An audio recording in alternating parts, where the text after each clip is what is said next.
All right. Well, I guess the writing's on the wall, Terry. That was a hell of a cliffhanger. I'm already 2 whiskeys in, and there's not much to say. This is just going on in a blaze of glory here. We're on the final home stretch. Only way to go out. Bottoms up, yo. Welcome back to the Almost Sideshow, everybody. My name is Adam. That is Terry, and we are breaking down Breaking Bad. Breaking Bad. Oh man, season 5, episode 13.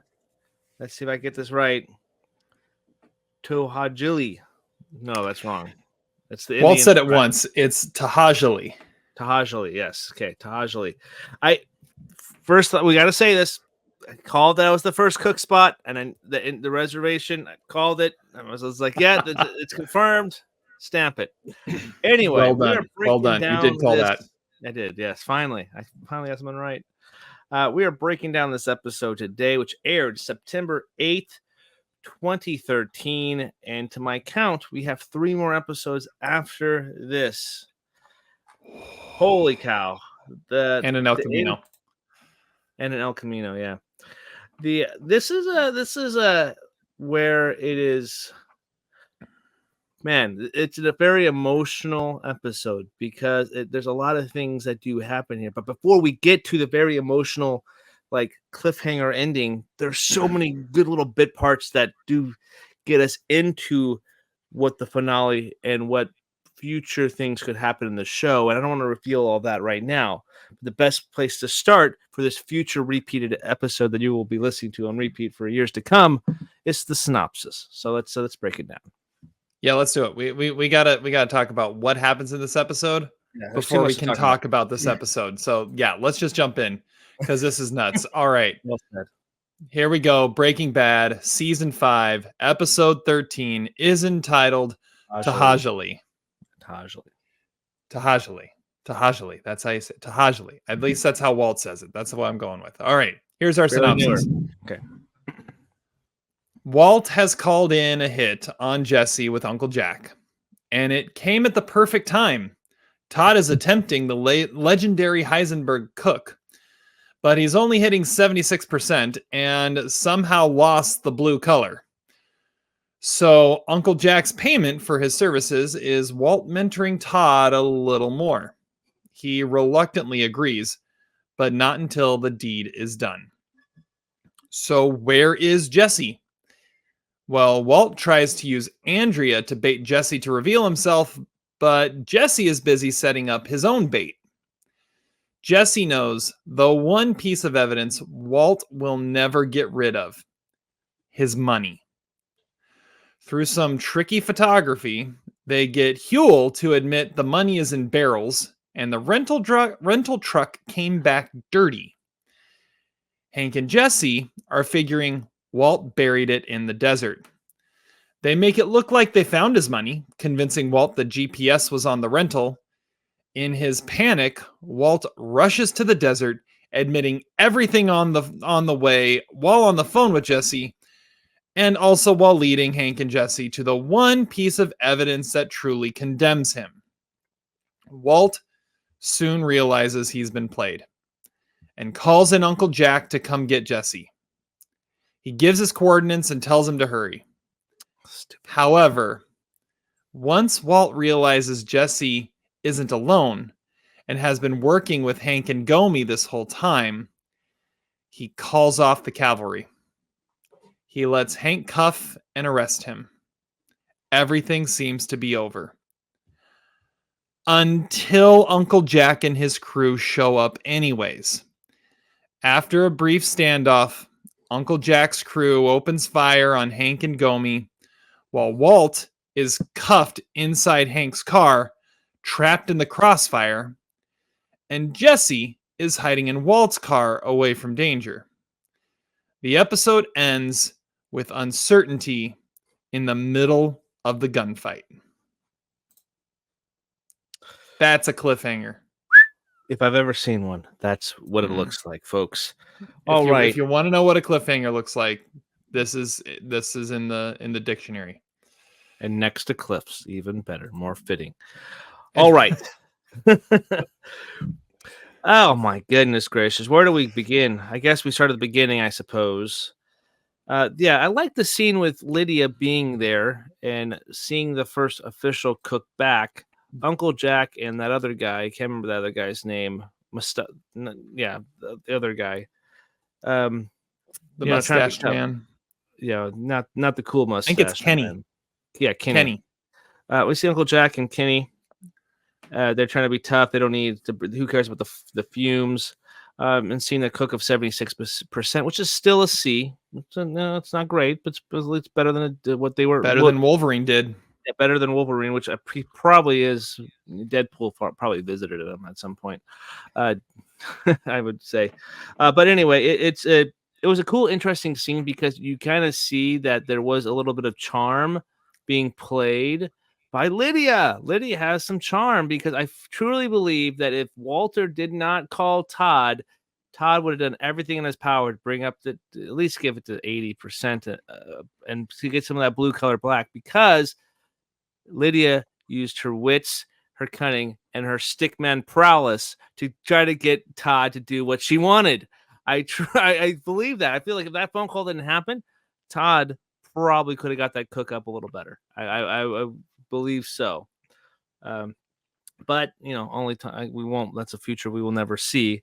But that was a really cool scene. I liked the opening of this episode. I'm glad we got to see what was happening, and a lot of the episodes are overlapping each other now. We're seeing kind of like stuff that's happened in a little bit in the past, and then jumping like now we're caught up to what actually just happened in the previous episode. We're seeing some of those backtracks a little bit, so it's fun when shows do that. And I haven't seen the whole show yet, but seeing this show do it so perfectly, it's hard to see that they're going to stumble the ball at the finish line here, or at the end zone here. But it's good to see stuff like that. I liked the Skylar and Walter Jr. learning the cash register, because that's the likely move out of high school. You work at your parents' place for a little bit. I like that kind of moment there. And seeing most people don't wait till they're 38 to graduate high school, though. So yeah, he is looking old. Like, we've been making fun of it the whole time, but he is really looking old. Yeah, he's like, do I really have to count this change? Like, what's cash? Outdated. Come on. No, but Okay, yeah, I know. Totally agree. He is definitely looking old in this scene. And he totally fanboys seeing, oh, it's the guy on our billboard. And then, Saul turns on the D-bag charm there. Just like, oh, yeah, if you don't drink and drive, and if you do, call me. That's a great line. Walter's panic, and then seeing the car. There's an exhilarating car chase sequence, which he wasn't even being chased; he was just driving fast, erratically too. That was an exhilarating phone conversation, and then this final climax scene, which just sets up a lot of. You can start seeing the breadcrumbs being. We see the breadcrumbs being sprinkled. Like, hey, we're getting somewhere here. But now we can kind of start piecing the puzzles together and how things could possibly get to the inevitable end of the show. But there's just one of the Uncle Jack character, and that what a wrench in the situation, because I think Walt would have just, again, the what ifs of this show, and especially this episode. I think Walter would have probably just went to jail. He would not have, he would not have liked it. He would have died in prison before they got to court. He said this as well, or pretty close to it, before he got a conviction. But it didn't matter. It was I got my guy finally. And that whole conversation with Marie, it's a heavy conversation, because it's hard to imagine Hank or Gomi get out of that situation in one piece. And those final moments with Marie and those words, you could feel how heavy they are. The episode plays it off so heavily, even though there's a very lightheartedness to the conversation between Hank and Marie, because they don't know what's going to happen next. There's a lot going on here, and there's some really great stuff. I didn't even mention Huel. That guy, is he still sitting there? Is that the joke? Is like, is he still sitting there this whole time? He's probably sitting Reasonably. there now. Yeah, he's like, can I use the toilet? My stomach is acting up I again. got bowel issues. Yeah. Yeah. I don't know if I've ever seen anyone sit more uncomfortably. Like Yeah, good poker just sit face. down and like just the way he sits is like that can't be comfortable. That really Don't that hurt your can't. back? Oh yeah, you're true. That's so true. Like he looks like he's in pain. That's sad. Good old heel. Man, this was a really good episode. What are your thoughts? I think like you see Walt for the first time truly come to the realization that it has all crumbled. Mm-hmm. It has all fallen to the ground. Like he's had moments in the past where it's like crawl space, right? It's about to fall, right? He's had those moments where it's all almost over. Like this is we're in the end game now, right?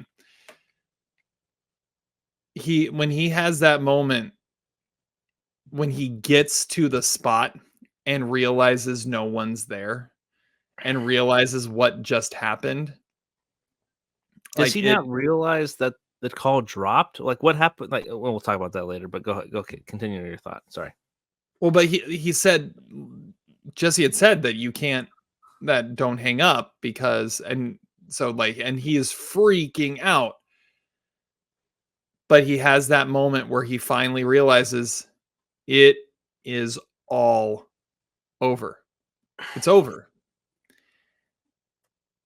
And somehow it gets worse because you're right. Like it you don't realize like just this seemingly just like innocent side character that you bring in Todd, which brings in Uncle Jack, all of a sudden has huge ramifications on where this story goes. Mm-hmm. Right? It was like, oh yeah, this kid just kind of works at Vomino's Pets. And then, oh, and he's got this connected uncle, which you just kind of hear in passing at first. Okay, sure. Uncle's connected in prison. Yeah, we looked at it.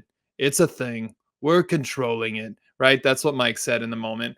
And then they use him. Great. And it's kind of done. And he's just kind of hanging in the periphery the rest of the time. And now you know why. Because all of a sudden, he is in the middle of everything. And you see like the look on Walt's face screaming at him from the car. He felt like you could tell he was like the worst that could happen is it all comes crumbling down. And he's starting to look and see, oh no, it could get worse. And if this doesn't go right, it's going to get worse. Mm-hmm. And you could tell even in the scene where he meets with Uncle Jack and is telling him about Jesse and why, and it's like so you know, so is He's this angry. rat control or something? It's like no, he's not a rat. He's just angry. He won't listen, and you realize that he's even realizing that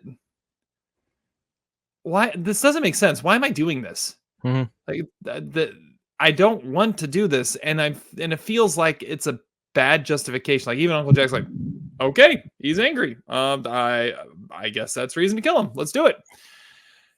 And Is he like Hulk yeah, mad? And Todd's like, no, he's not Hulk mad. No. he's yeah, and so you get to the end, and like you said, amazing cliffhanger, Mm-hmm. amazing cliffhanger, and you just get gut punched because you see, like I said, you see Walt, but also at the same time, Walt's in the crossfire. Like Walt is literally in the middle of it too, Handcuffed, handcuffed. locked in a truck. Mm-hmm. Mm-hmm. So yeah, it's a mess, but just watching Walt realize not that it's almost over. It is over. It's been over.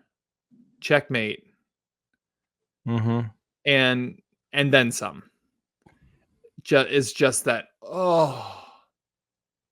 just that gut punch, because this guy who you've kind of been rooting for this whole time too, all of a sudden sees his entire life falling apart. Because what has he always said? The reason he's doing it is family.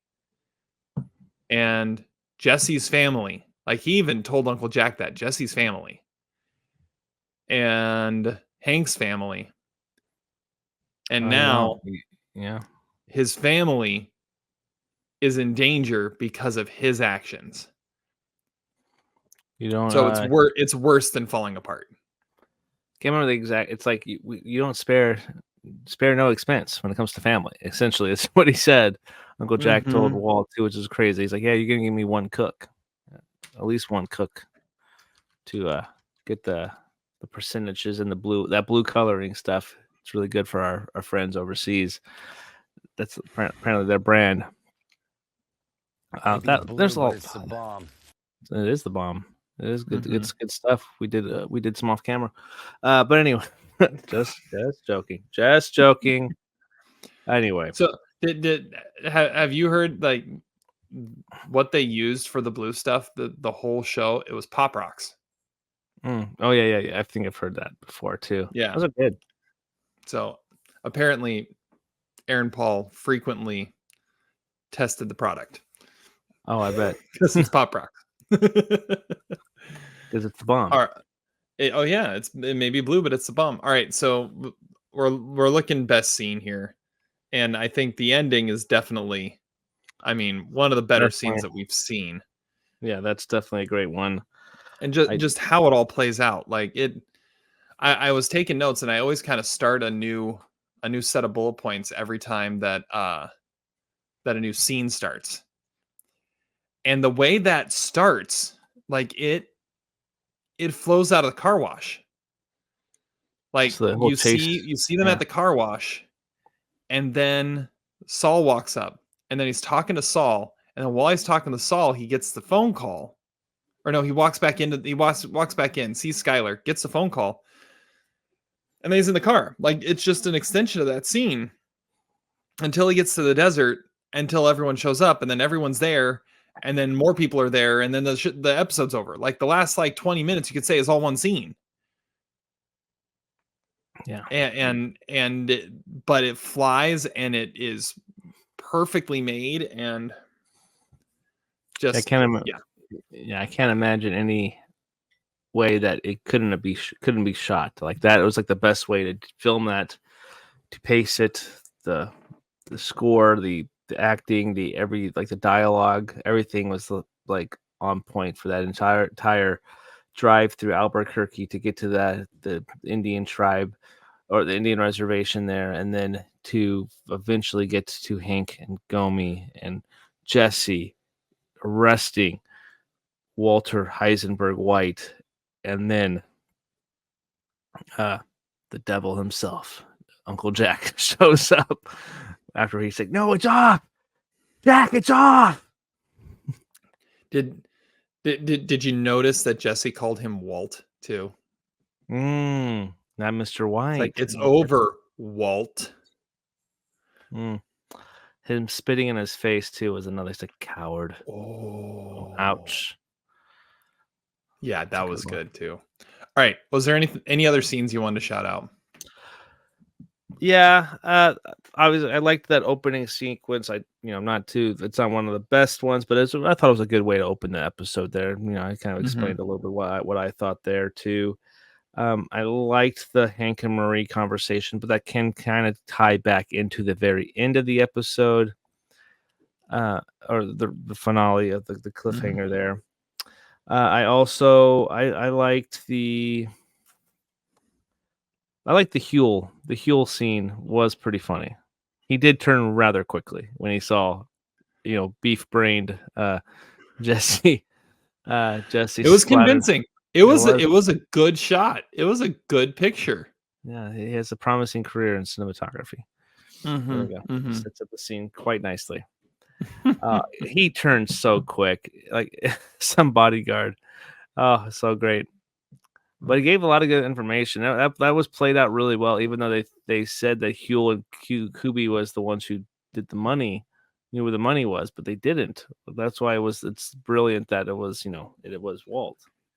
But it was enough information, and they even used Kubi's name to get it out. Like I think they said Kubi had already been, or he's missing two or something. Yeah, he'd already been taken. He's missing taken two out now. Yeah. And yeah, is Huel might still be sitting there. I think that's the joke. Yeah, that was another one I wrote down. Another one, so I wrote down the end. I wrote down Hank and Huel, and then Walt going to Andrea's. Like, dude, Yeah. really? That's what you're going there? Like he shows up on her doorstep and you're like, okay, no, you're crossing the line here, dude. I mean, if he obviously doesn't care about crossing lines with these people because he poisoned Brock. But and Brock remembers him. Brock remembers him. Yeah, Brock feels funny when he's in the room. You can tell that. Yeah, Brock remembers him. And I have some issues with that scene. How does Walt have Andrea's number? He's like, I got your number. Don't worry. How? It's a great question. Because you didn't probably get it from Jesse's phone.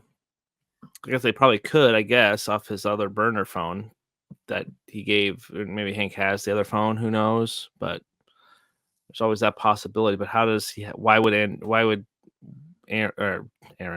Why would Jesse allow Andrea to have your Walt to have Andrea's phone number? Makes no sense there. But it's kind of an interesting line that I did write down there. But it's still an interesting sequence. It's the if you would like to get him out, it is the right play, even though Jesse never got that message. And unfortunately, I guess I don't want to jump too far ahead. I'll save that point later. I think that same ploy could be used again in the next episode or so. I can kind of see it, but we'll talk about that later. I don't want to discuss it here. Okay. Yeah, the Andrea sequence. It's always good to see her. When I was watching, I was like, he's going to Andrea. Watch. And they shows him the door. I was like, oh, bastard. It's like, Nat, leave the poor boy alone. He just wants to eat his Fruit Loops. Respect to Brock, though. He loves Fruit Loops. Yes, it's a good cereal. Nothing wrong with Fruit Loops. Nothing wrong with Fruit Loops. It's good. It's a good tasty cereal. Yeah. All right. Any other scenes you want to shout out before we move on? Nah, I think we may mention some other stuff throughout, but no, I'm pretty good with what we shouted out already. Yeah, I mean, when you got one that dominates quite like that ending out in the desert, and really, there's several connecting scenes that just dominate the whole back half because it starts at the car wash. That whole setup is basically the last 20 minutes of the episode, maybe 15 if we're cutting it a little short, but it's the whole, like, a quarter of the episode is all that setup for the ending. For sure. All right. The Ken wins Bogdan douchebag of the episode. I don't know. Maybe Walt, because he goes to Andrea's house. That's a pretty douchey move again. But I'm going to go with speaking of Andrea's house, I'm going with the mustachio goon, Lester, here. Because that mustache you got, bud, like, no, come on. He looks like Raleigh Finger. Like, he's the guy sitting in the car with Kenny outside of Andrea's house. He's the yeah. Named Lester. That's good. Mustachio goon. I like it. It's a good one. I'm going with Saul. Because he turns on that douchebag charm, doesn't he? It's like, does anybody actually think that is appealing when he goes into douchebag mode. And Yeah. better call Saul. It's Hey, a don't big drink and hit. drive, but if you do, call me. It's a big hit with the 18 to 35-year-old demographic. Just ask Walter Yeah. Jr. It's a big hit. Exactly, because he's anywhere between those two ages. Pretty much. What happened to your face? Is what does he say? Hazard of the job or something like Hazard of the that. trade or something like that. Yeah. Yeah. All right. Yeah. That was my pick. All right. The Pinkman Stickman of the episode. Barrels. Yeah, barrels. Like I got them from Home Depot. Barrels. Yeah, it's got to be barrels. Barrels, man. I got them from Home Depot. I got it from Home Depot. All right. I'm going I'm saying Todd, but in a creepy way. Yeah, because Like the same Todd way is like the like creeper Lydia, Stickman. Yeah. Yeah. But with the whole scene with him and Lydia, like that's Yeah. weird. That's a weird scene. He like touches the lipstick and like rubs on his finger. That's very, Ah. very weird. That's Yeah. like, that's why it's like, who's the stickman in that scene? From his Nazi cup? Yeah. Yeah. Jesus. Yeah, it's like, who's the bigger stickman in that scene? Is it Lydia, because she's seducing him essentially? And I feel like she's kind of just playing him, and he is all right. Todd is a fascinating character. He is a fascinating character because you get him on his own, and he is vulnerable. like he's this vulnerable guy. He wants to do what's right. He's a people pleaser. He has morals. He has he wants, you could kind of get this idea, he wants to be a good person. He wants to do what's right. But he also has this background that he's bringing into it too. Like in the desert, he's firing his gun right along with everybody else in Uncle Jack's crew. Pretty poorly too. Oh yeah. There's I have that. some issues with how he shot his gun. I'm like, you're pretty much like in this crime family. You can't shoot a gun. Like, well, and he's shown he knows how to shoot it when he has to take out a kid in a dirt bike. Well, yeah. But true. It's there's so many layers to this guy, and you don't know what side you're gonna get at any particular time. Like, he is the nicest, sweetest kid next door, but also like in a crime family. Yeah. Like he like Nazi Michael Corleone or something here? Like, is he the good boy that tried to get out, but all might end up being the like head of the family one day? Good call. Good call. He's weird, but he is creepy. Well, and then he's offering all sorts of different stuff to her in that scene too. What all, like, he has some weird lines that he gives. It's like, oh, is the tea okay? I can bring you I can bring more tea if you need it. Is it too hot? I can fix it. I can get better. It's like, oh, do you want my uncle to smooth things over with your buyers? No, I'll pass. Okay. Just wanted to throw that out there. Like, I'm here to help. So if ever you need anyone murdered, I can handle that for you. Yeah. It's funny. Yeah. It just strange and creepy, but kind of trying to be a stick man in that moment too. Yeah. Okay. I can see it. The best new face. Hey, that's Danny Trejo. I don't know if there are any new faces, but I'm gonna go. I went with this isn't really a new face, but it's a rarely seen face. I'm going with Van Oster. Yeah, I had him for minor character too. Yeah, because we've seen him once before. Yeah. And in the first half of the season. It's the only time we've seen him. And he's our best man with a gun. But probably shouldn't talk to him because you could distract him from protecting you. Yeah, it's great. It works because it's Yule. Oh, yeah. I don't have to get up. Okay, I can sit here reasonably. In pain. And Van Oyster knows when not to ask questions too, which is great. I thought I put him down for my favorite minor character of the episode because I thought they were going to show him. I thought it was going to be one of those unseen characters, but they actually do show him for a second there at the house. So, yeah, best new face. I can get behind Van Oster or whatever. I mean, other than that, you got to go with like the customer at the car wash. That's really like the only other. And he wasn't as good as that other one. Exactly. Yeah, I think it was a she. Like there was another one too. I think there was there another one. Yeah, there's a couple that. There's only one build on IMDb, and it was played by Merritt C. Glover. Whoever the last one was before Walter like ran past him was probably a worse performance. Like he was very robotic. He was like, oh, and he just like kind of turned sideways. It's like, oh, Mom, you forgot to say one day. Yeah, it's part of our brand. It's the mark of our trade. All right. Well, my minor character, I've got two written down. For the old Joe Gomi minor character, I've got Brock because he says like one word, but man, you get a lot out of him in the fact that he doesn't talk, and that it was very telling and really interesting. And then the other one is Gomi. Like Gomi's just kind of along for this ride, and man, he brings a shotgun to a machine gun fight, and you bad props, dude. Like he wields that shotgun like a pro. It's funny though because I've seen the Terminator a lot. So Michael Biehn shows John Connor shows them how to actually hold a shotgun like with the strap around your shoulder and everything. Mm-hmm. And I couldn't help but see like, oh, why does he have a strap around his elbow? It makes no sense. It's gonna flop down on the recoil.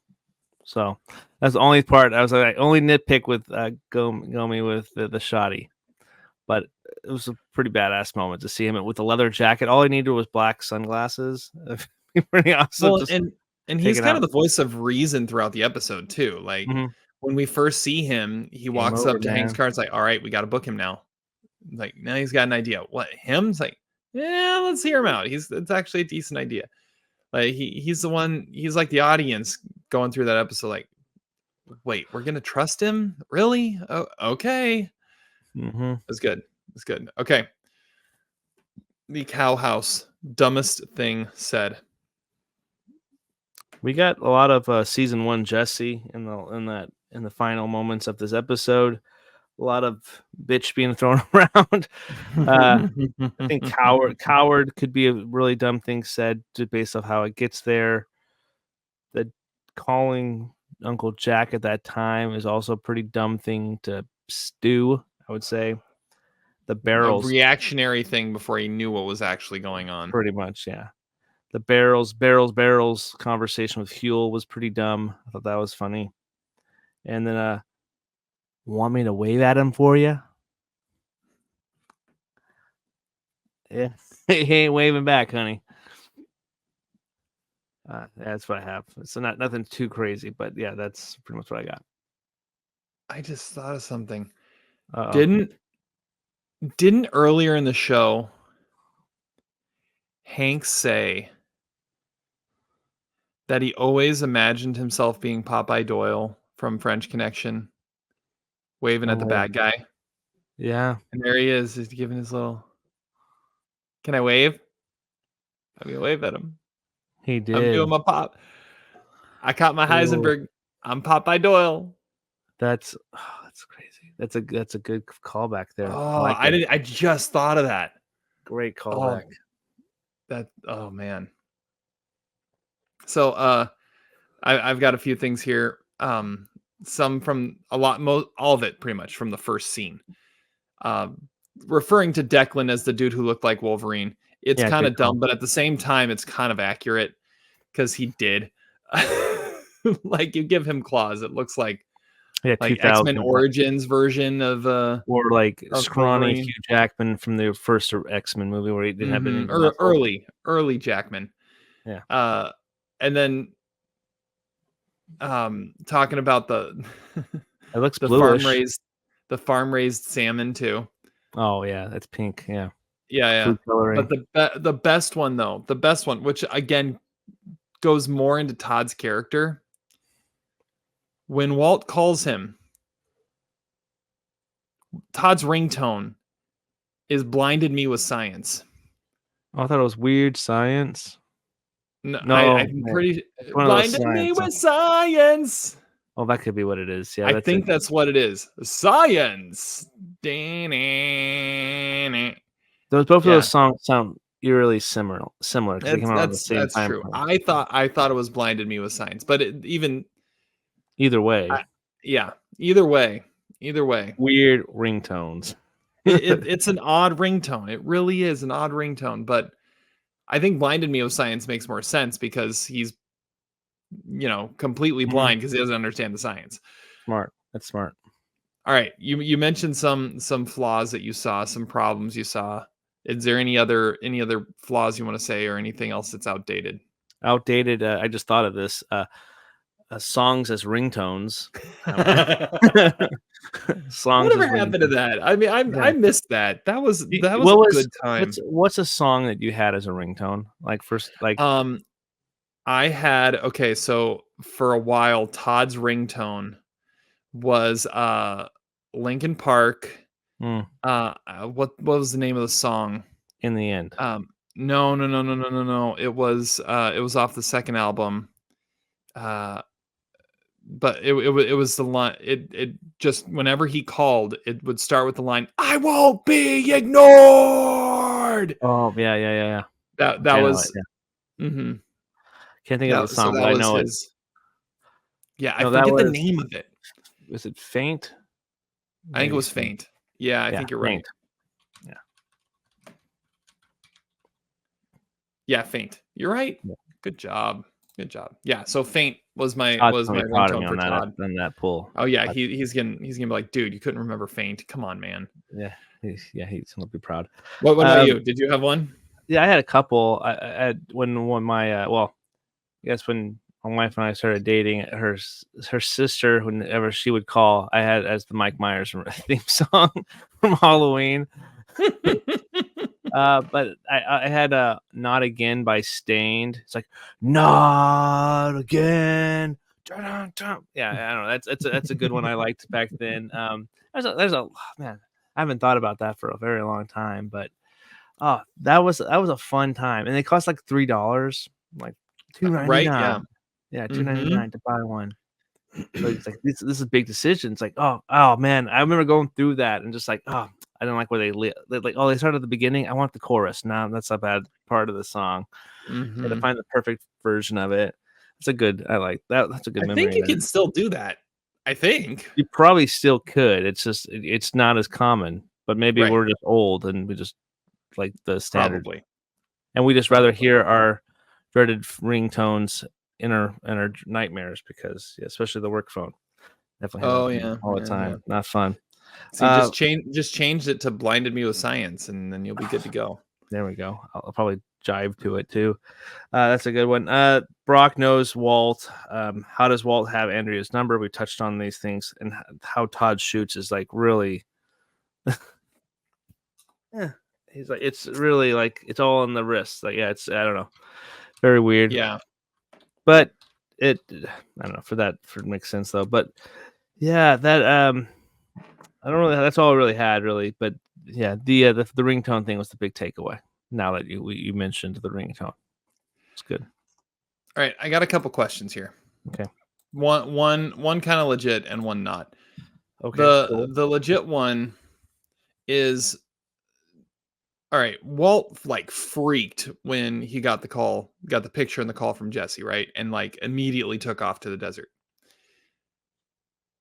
So did he make a stop at home to get the lottery ticket?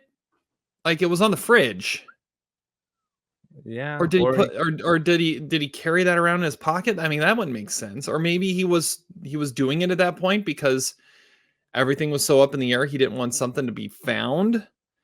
No, I have an answer for it. Okay. Pretty good one. He's had it in his wallet ever since the house got gassed by Jesse. because he's not at the house to keep an eye on the lotto ticket on the fridge. Oh, that makes sense. That makes a lot of sense. Good call. Okay. So then my other one. So when Walt gets to the desert in Tajali and realizes what's going on, the first thing he does is he goes up on the rock to see if anybody's coming, right? And coughs. Yeah. Why didn't he see the cow house? Like, where's the cow house? Yeah, Yeah, this place is good. There's nothing anywhere except a cow house or two. Cow house? Yeah, where they live. The cows. It's a good one. They didn't show a cow house. You could have at least thrown something in. Like, if it isn't actually there, CGI something in. I mean, you got to pay off the line from the pilot, right? If you're going back to the original cook site. I think also too, it's like this. Yeah, this is where we cooked way back then, huh? It's like, yeah, I remember that the cow house was over there. I remember this place. That would have been the place to do That it. would have been the place to put it. Yeah, I Yeah, remember. give me crap for saying cow house over there. Yeah. Mm-hmm. Yeah, that yeah, good one. All right, midlife crisis moment. I don't know. Well, I know my dad was super into. Whenever he, I remember this. He would come over to our house and visit the grandkids or whatever. He's like, he would see like pass by our top of our fridge, and we had some cereals. He's like, is that Captain Crunch? I was like, yeah. Do you want some? He's like, kinda, yeah. I was like, okay. So we pour him a bowl. He was a big cereal aficionado. So he liked his Captain Crunch. He liked his different cereals. And one time he's like, he just like a box was disappeared from our house one time after a visit, and like he like $5 on the table. I was like, Dad, where did you just leave us money? He's like, yeah, I took a box of cereal. I was like, oh, what? We didn't even know that was gone. It's like, okay, cool. I was like, whatever. We got it on sale anyway. But yeah, it's fun. Just he knows his cereal. Yeah, Walter's like, oh, Fruit Loop. It's a good one. It's a good one. That's awesome. That's awesome. That's a great one. I had to mention. I was like, oh, that's some of my days. Like, oh, that's a good cereal. Yeah, it's good cereal. I love me a good cereal too. That's good. Yeah. That's good. All right, I've got a couple things. Starting to see something because you want to, like the bluish. I mean, yeah, if you look at it in the right light, you could kind of see aquamarine, right? Well, isn't that what he said? Yeah, aquamarine. Like I get that. I get like if you really want to see something, you can get it. The other thing is, I mean, burying it at the first cook site. I have the the poetic side, the sentimental side. I get that. I can see that. I would do something like that. It's like this is where it should be, right? Bring it full circle. Yeah, That's one of the things. I always love when you've got a series or a show or a franchise that knows how to bring stuff full circle and bring stuff back and give that little bit of poetic license or give that little bit of sentimentality by recalling something. It's what I loved about Avengers Endgame. It's what I loved about, the end of Harry Potter and like the detail of, he has to touch his lips to the snitch and stuff like that. Like that's I love that. And the fact that he's like, no, we're going back to where it all started. And that's where I'm burying the money. Like, that's just cool. I think the only other place where he could actually bury that money that would have been like, oh, this is awesome. Telephone antenna. That dig site where the RV broke down. I don't think he ever wants to go back there again. Yeah, that's a bad spot. But it's because there's no cover. There's no cover of like mountains too. It's not a bad spot too. But that's just a funny sight, and it'd be funny like he just drives up and like, oh, there's that antenna. There's a bag of Funyuns still sitting there or whatever. Still sitting in the middle of everything. Yeah. All right, LVP. Well, I had food coloring, and then I did too. I had food coloring. It was pretty bad, especially for pink salmon. But I think getting sued because you had GPS trackers on your rental cars, I think that's pretty bad. That's pretty bad. That's the LVP. Fair. That's fair. Yeah, I had food dye, but I'm trying to think if there's something else I can go with. Huel. Yeah, the, he knows he's the like nice fact that poker he's still face, bud. sitting there. Yeah, nice poker face. Mm-hmm. All right, MVP. I got Jesse. I I have mean, Hank. I have Hank. the two of them really are the MVP of the last couple episodes, because the way they were able to put this plan together, the way they're able to work together and see past their differences and make this work, like totally worth it. And Jesse knew how to get him, and Hank trusted him, and Mhm. it paid off. Yeah, good call. All right. Well, we're going to talk about what's next. Oh, wait, you need your MVP. Oh, you said Hank. That's right. Yeah, I All said right. Hank. Before we talk about what's next, the Walter White body count is at 1 Emilio, 1 Crazy 8, 1 Ken Wins Car, 1 Custodian's Career, 1 Tuco Hideout, 1 Lock, 1 Uneaten Burrito, 1 Paper Towel Holder, Rot, 1 Backdoor to Jesse's House, 1 Love of Jesse's Life, a few burned $100 bills, 1 Pepperoni Pizza, 1 Career in Education, 1 Meth Making RV, 1 Beginning of a Galeful Friendship, 1 Fly, 2 Kid Killing Drug Dealers, 1 Gail Bedecker, 1 Fateful Bottle of Wine, 3 Laundry Worker Jobs, 1 Walter Jr. Dream Car, 1 Pinkman Living Room, 1 Great Aunt Birgit, 1 Secret Underground Meth Lab, 1 Gale Special Coffee Maker, 2 Nameless Henchmen, 1 Tyrus, 1 Hector Salamanca, 1 Gustavo Fring, 1 Room Full of Evidence Using Magnets, bitch, a bunch of insects, 1 Sanity of Skylar White, 1 Kid on a Dirt Bike, 1 Zip Tie Around His Wrist, 1 Mike Airman Trout, 10 Imprisoned Legacy Loose Ends, 1 GPS Locator, 1 Fabricated Confession, and 1 Outfit and Car Soaked in Gasoline. I thought about if I could put something in there from this. Oh, well, but he put it back together. Yeah, but yeah, she did put it back together. He did put it back together. Because he had to use it to call Uncle Jack. And the Jesse ass kick count remains at 10. And so he gets his ass kicked once every 5.9 episodes. So there are 3 episodes left in the entire show. What's next? All right, so it's going to kick off, obviously, probably first quarter of the episode. It's going to be in that desert, where I feel like the only logical conclusion is that it's going to be Hank and Gomi's last official episode as cast members. They may have flashback or so. They probably could have a flashback, given that the show usually finales like to wrap up with some flashbacks at the end, I would think. So I think Hank and Gomi do perish in that scene. Jesse somehow gets away. Uncle Jack knows that Jesse has witnessed this because he has seen him on the scene, so he needs to take out Jesse before he does whatever. So they go to it goes, but they know where Andrea lives, and that's where Walter said that's how they can lure him out, is with Andrea. And something bad could also happen to those two characters, which that'd be also like really horrible. But then we have to. It gets tricky because we're almost at the point where it's like, where's the time jump forward? And obviously, we see a very and I think if Hank does officially die in the next episode, that's where we could see a time jump pretty close to it, because he'll start being distraught, and that huge death would really fracture a family of that magnitude.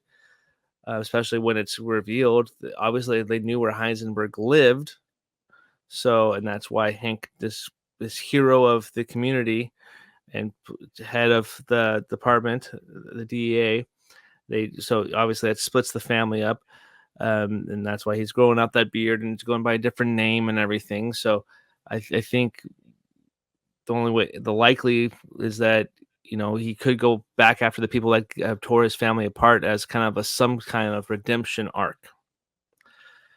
I feel pretty confident with these theories where that could go, but obviously I don't know if we'll ever have a nice touching moment with Jesse and Walt again, and this may be the last. I won't say that. I don't think this will be the last time they're actually on screen together in the next episode, because I think that would be kind of a disservice to those with that relationship. But who knows how they, I don't know how they actually end up, but we do know Jesse made a spin-off movie several years after the show ended, so we knew he somehow makes it out alive.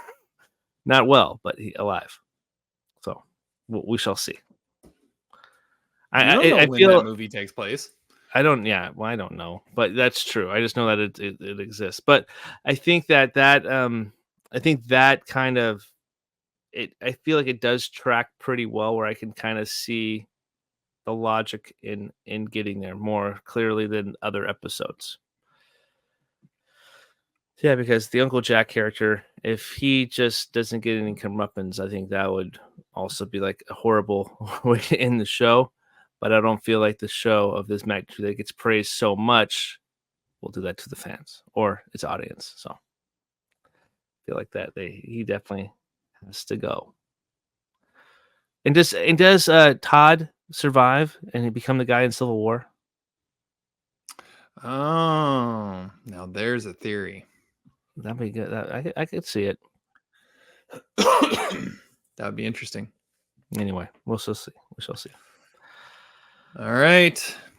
Oh man, 3 episodes. We got 3 episodes left. Can you believe that? Like, this felt like a daunting task when we started this. We got 3 episodes left. I was, and honestly, when we first started, I'm like, Breaking Bad. I've been putting this show off forever. Like, yeah, it's a show that we should probably definitely do. But I was like, man, I just got off the high of watching like Squid Game at the time, and I was like, dude, Terry hasn't seen that. We should just do that one, or something, a different show that wasn't as not so many seasons, because the seasons is the daunting part, not the show. It's the seasons, and having those hour-long episodes where Barry was like very digestible. You can knock out you can watch 2 episodes and bang 2 episodes out pretty quickly if we wanted. Yeah, but now that we're like right there, it's like, where did the time go? This is like a year-long project that we've been doing this for a year, and it seems like it's the end is like right there, and I don't want it to end. it to end, but I'm like I'm without the sideshow, I may have never watched this show, quite frankly. Like that's the beautiful thing. That's a beautiful thing about the sideshow. So it's definitely been a good experiment. I'm glad we did this show. I'm glad you picked it. it's a great excuse to get caught up on TV. That's what I'm using it as. Like, I don't really watch TV, like same. TV shows, outside of what we watch for the sideshow. So I've loved doing it, and yeah, we're gonna keep doing more seasons of this, just simply so that we have something to talk about, and so I have something to watch. So yeah. All right. We're not at. Still got 3 more to go. Yeah, we're still at 3 more episodes for this. We're not quite to season 4 of the Sideshow Project. And an El Camino. Yeah, we still have that, and a Breaking Bad character draft. We have a lot of Breaking Bad that we want to talk about and discuss, and then we'll see a returning cast, a returning guest as well coming up for those episodes. But I think that's a good place to put a pin in this conversation. I hope you guys have a great day and make it an A1 day. Sit and spin. Our brand, boys. It's our brand. Bad. Hey.